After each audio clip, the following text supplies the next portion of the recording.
レイム、いきなり結論から言うぜ。1995年、それまで誰も知らなかった田舎の自動車メーカーが、いきなり世界一になっちまったんだ。世界一、どこのメーカーの話なの？スバルだよ、インプレッサっていう車で、世界ラリー選手権、つまり WRC のチャンピオンになったんだ。スバルってむつら星のマークの、意外だね。そうだ、しかも乗ってたコリン・マクレイは27歳、イギリス人で、初、史上最年少の世界王者になったんだぜ。27歳で世界一、それはすごい若さだね。今日はそんな伝説のスタート、初代インプレッサ WRX-STI、型式 GC8 の物語を語るぜ。ワクワクするね、お願いします。それではゆっくりしていってね。結論を先に言うとな、GC8 が伝説と呼ばれる理由は3つあるんだ。3つ、それは気になるね。1つ目が横に寝たボクサーエンジンと280馬力。2つ目が WRC を3年連続で制した強さ。3つ目が 22B という究極の限定車だ。ふむふむ、最後まで聞き逃せないやつだね。ちなみにゲームのグランツーリスモでも、インプレッサは定番の人気車だ。海外でもガチで愛されてる車なんだぜ。ゲームでも人気なんだ、ますます気になる。今回はな、このインプレッサ WRX-STI を、3回に分けてたっぷり語る第1弾だ。3回シリーズなんだ。そうだ、初代の GC8 から、最後のモデルまで、全部紹介するぜ。今日はその記念すべき初代の話だ。シリーズで見られるの嬉しい。まずは GC8 の完成形、WRX-STI バージョン6のスペックから紹介しよう。お願いします。全長×全幅×全高は 4350×1690×1405 ミリ。今の SUV より全然コンパクトだぜ。意外と小さいんだね。どれくらいの大きさなの？いわゆる小さめのセダンだよ。カローラとかと同じくらいの普通サイズだ。なるほど、普通のセダンサイズね。エンジンは EJ20 型、水平対向4気筒 1994cc ターボ。最高出力は当時の上限ギリギリ280馬力、6500回転だ。水平対向って何？普通のエンジンと違うの？いい質問だレイム。普通のエンジンはピストンが縦に立ってる。でも水平対向はピストンが横に寝てるんだ。横に寝てる、それで何かいいことあるの？重心がぐっと低くなるんだ。車が低く構えるから、カーブでぐらつきにくい。これがスバルの強さの秘密だぜ。なるほど、低いほど安定するんだね。最大トルクは36キロ、4000回転。これは当時の国産車でもトップクラスだ。36キロ、さっきのランエボより太いじゃん。よく覚えてたなレイム。しかも車重はたった1250キロ。今の車より300キロは軽いぜ。軽くてパワフル、それは速そう。駆動方式はもちろん 4WD、ミッションは5速マニュアルだ。足回りも特別でな、4つのタイヤが別々に動くサスペンションだ。しっかり地面を掴む足なんだね。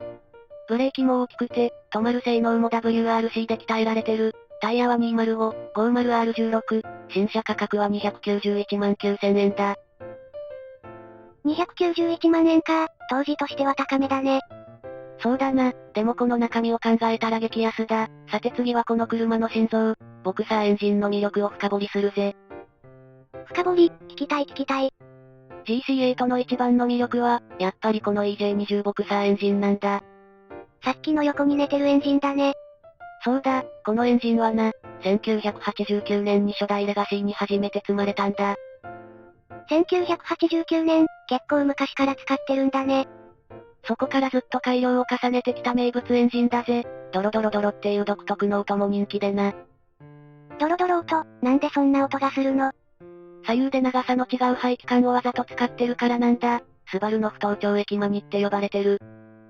へえ、わざとあの音にしてたんだ。このボクサーターボに、スバル自慢の 4WD を組み合わせた。これが雪道でも雨でも、とにかく速いんだ。4WD だと滑りにくいんだね。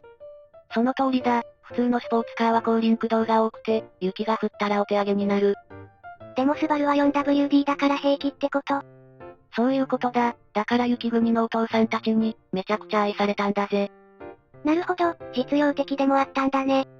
ところでレイム、なんでボクサーエンジンって呼ぶか知ってるか？ボクシングのボクサー。その通りだ。左右のピストンが、ボクサーが両手でパンチを打つように、向かい合って動くからなんだ。だからボクサーなんだ、面白い由来だね。しかもこの EJ20 は、とにかく頑丈でな、中身を鍛えれば、400馬力や500馬力も狙えるんだ。280馬力からそんなに上がるの？そうだ、伸びしろが大きいから、車をいじるのが好きな人にも、めちゃくちゃ愛されたんだぜ。いじる楽しみもある車なんだね。さて次の章ではな、そもそもスバルってどんな会社なのか、意外すぎる歴史を話すぜ。意外な歴史、気になる。スバルって会社はな、実はもともと、飛行機を作ってた会社なんだ。飛行機、車じゃなくて。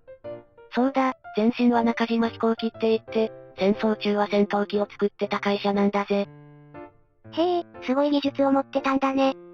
戦後は飛行機が作れなくなってな、その技術を使って車を作り始めたんだ。飛行機の技術を車に活かしたんだ。その中島飛行機はな、戦争に負けてバラバラに解体されたんだ。バラバラになっちゃったんだ。そのうちの5つの会社が集まって、富士重工業、つまり今のスバルになったんだ。5社が手を組んで復活したんだね。あの6つら星のマークはな、その5社と、まとめ役を表してる、大きい星1つと、小さい星5つで、星は6つだろ。だから星が6つなんだ、意味があったんだ。しかも面白いことにな、バラバラになった中島飛行機の別の工場が、あのプリンス自動車になったんだ。プリンス自動車、聞いたことあるような。スカイラインを作った会社だ、後に日産と一緒になったんだ。じゃあスバルとスカイラインって。そうだ、元をたどれば同じ中島飛行機、スバルとスカイラインは、いわば兄弟なんだぜ。名車同士が兄弟だったなんて、すごい話。そして1958年、スバル360っていう小さな名車で一気に有名になった。テントウムシみたいな丸い車だよね、見たことある。よく知ってるなレイム。そこからスバルは 4WD の技術をコツコツ磨いていった。雪国に強いあの 4WD だね。そうだ、レオーネって車で 4WD を広めて、技術をどんどん貯めていったんだ。着実に力をつけてたんだね。そして1992年、お兄さんのレガシーの弟分として、インプレッサが生まれたんだ。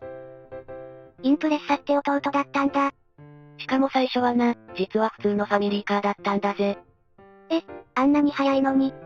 そこに WRX-STI っていう、爆弾みたいな中身を積んだ。これで一気に化けたんだ。おとなしい弟が急に暴れん坊になった感じ。うまい例えだなレイム。しかも GC8 は毎年進化したんだ。毎年。バージョン1から始まって、6年でバージョン6まで、毎年中身を良くしていったんだ。6回も進化したの、すごい執念だね。この毎年の進化が、WRC の強さに直接繋がったんだ。さて次こそ、その世界一の話だぜ。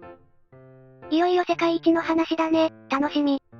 GC8 が伝説になった一番の理由が、この WRC、世界ラリー選手権での大活躍だ。WRC ってそもそもどんなレースなの？普通の市販車をベースに、雪道や砂利道、山道を爆走するレースだ。世界中を回って戦う、過酷なバトルだぜ。公道みたいな道を全力で走るんだ。そうだ、当時の WRC はグループ A って決まりでな、街で売ってる車を改造して戦ってたんだ。じゃあ普通に買える車の仲間なんだ。そういうことだ。だから WRC で勝つと、そのまま市販車の宣伝になった。レースで勝つと車が売れるんだね。日曜に買って、月曜に売るっていう有名な言葉もあるくらいだ。うまいこと言うね。そしてラリーがまた過酷でな、雪も砂も泥も、どんな道でも全開で攻めるんだ。車が壊れちゃわないの？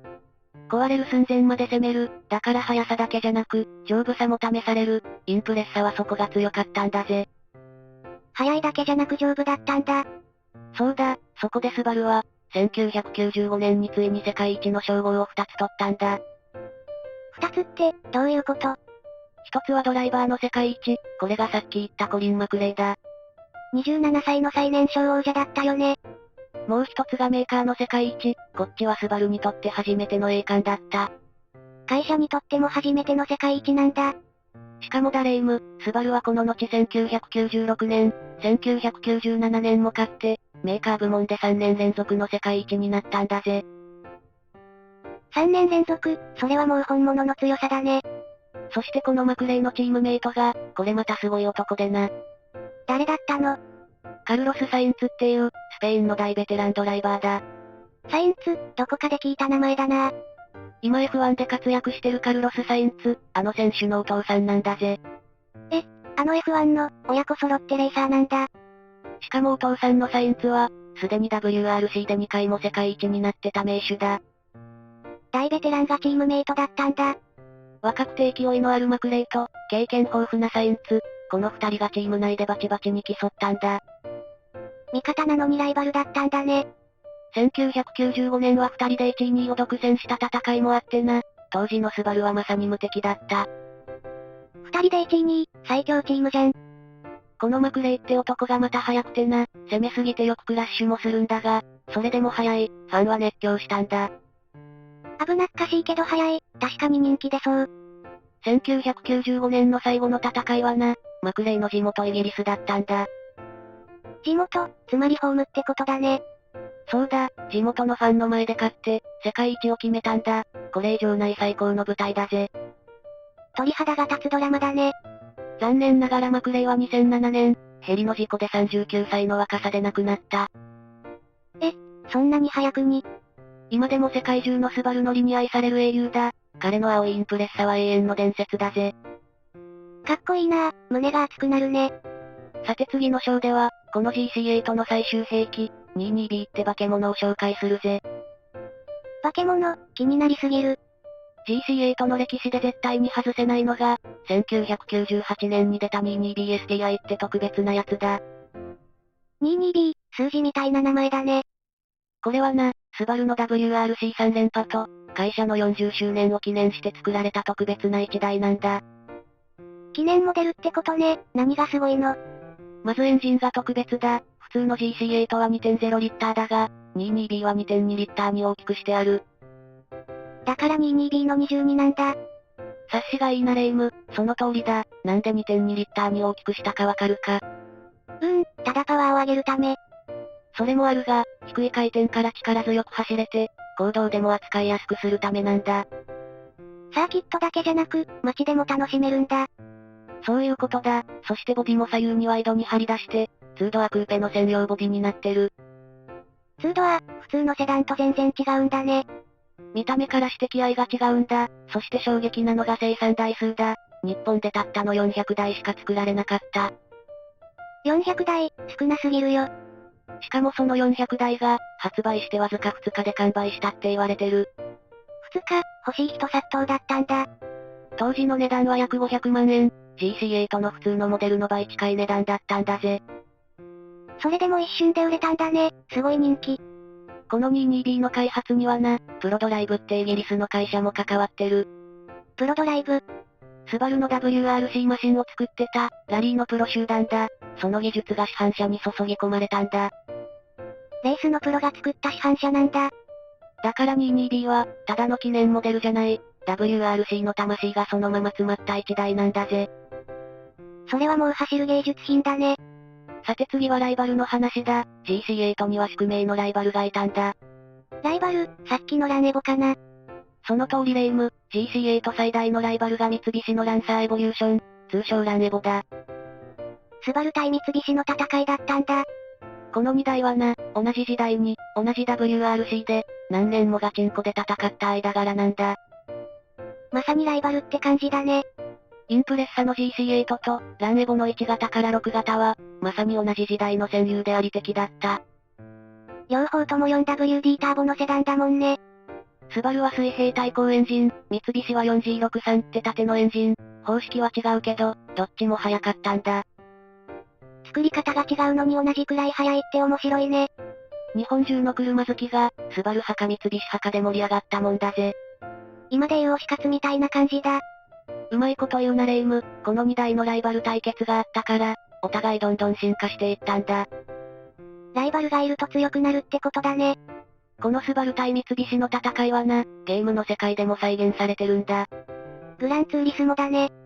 そうだ、インプレッサもランエボも、定番の人気車として出てくる、画面の中でも2台は永遠のライバルなんだ。